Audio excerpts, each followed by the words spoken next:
Hey there, it's me Eden. If you are new to the channel, then please subscribe to my channel and visit my Patreon page for early access, link in the description.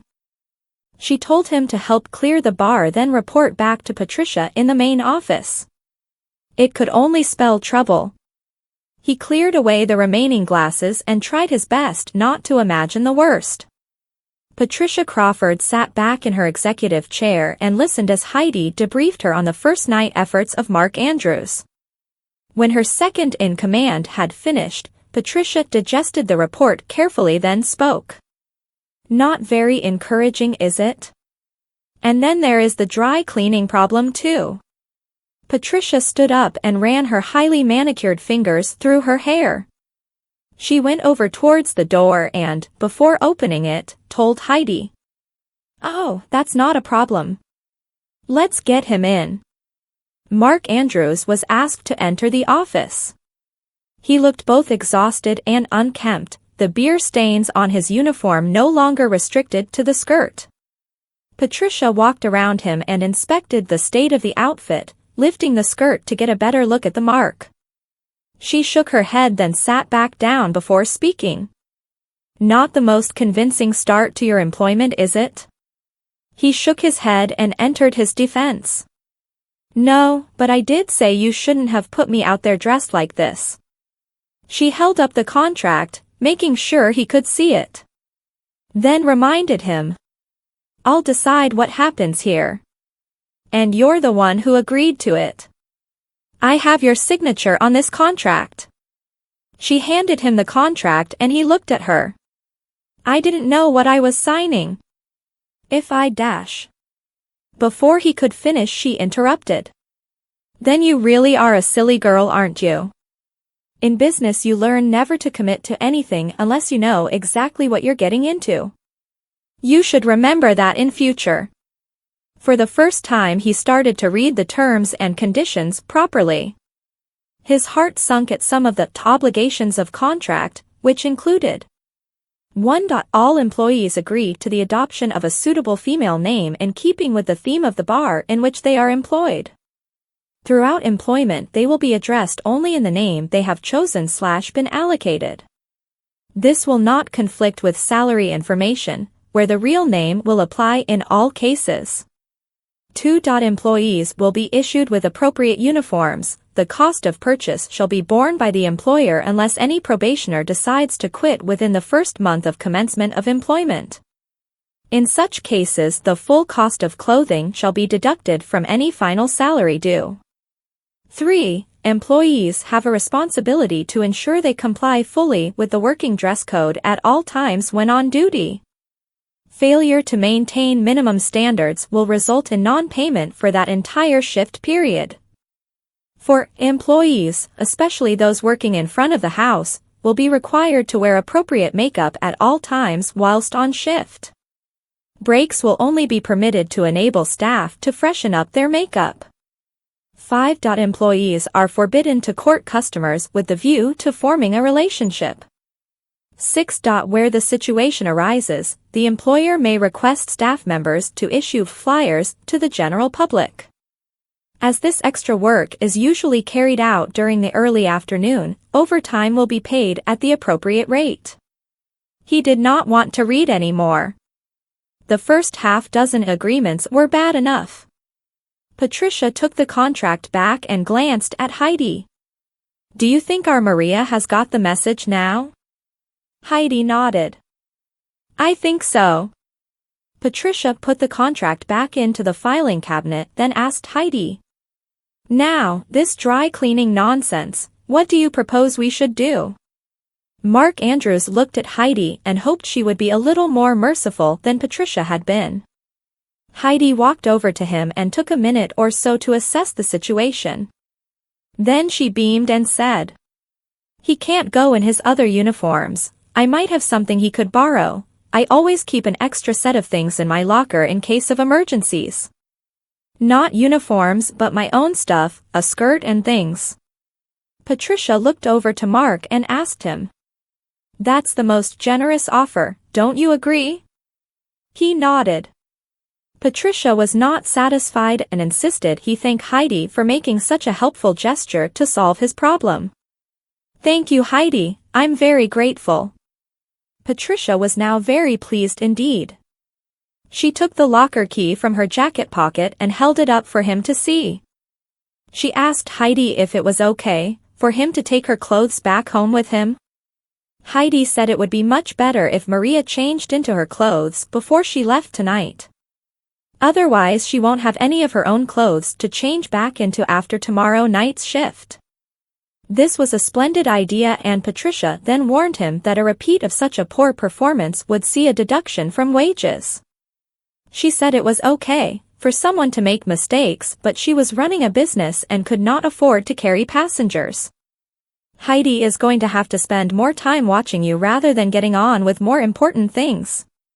You need to shape up quickly, and that includes your appearance. Now it's rather late and I want to get finished here."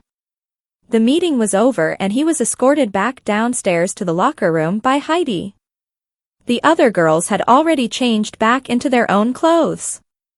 They said their goodnights just as they reached Heidi's locker. She opened the door and took out her spare clothes, which she then handed to him.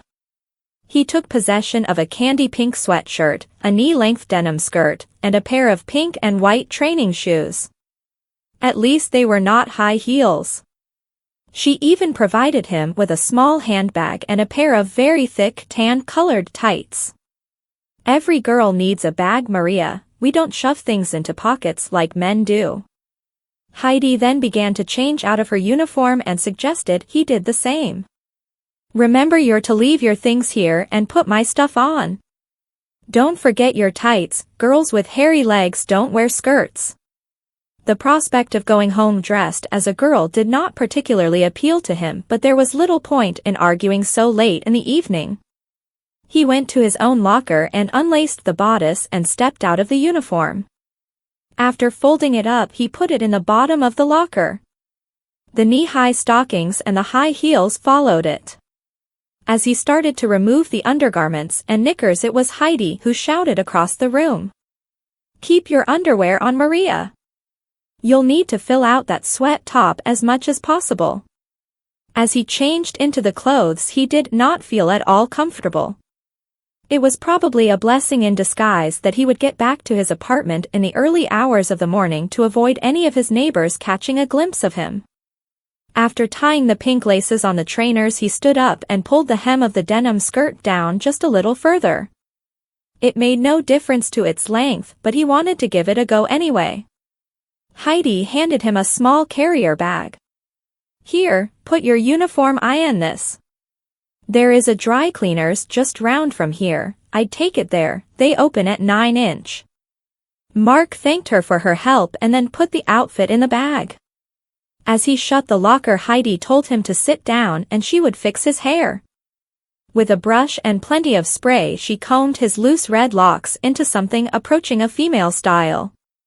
Next, she tied a pale pink and gray silk headscarf over the hair, finishing by tying under the chin. She handed him a red denim jacket to keep out the chill. Although it was a touch small, he managed to get it on without much difficulty.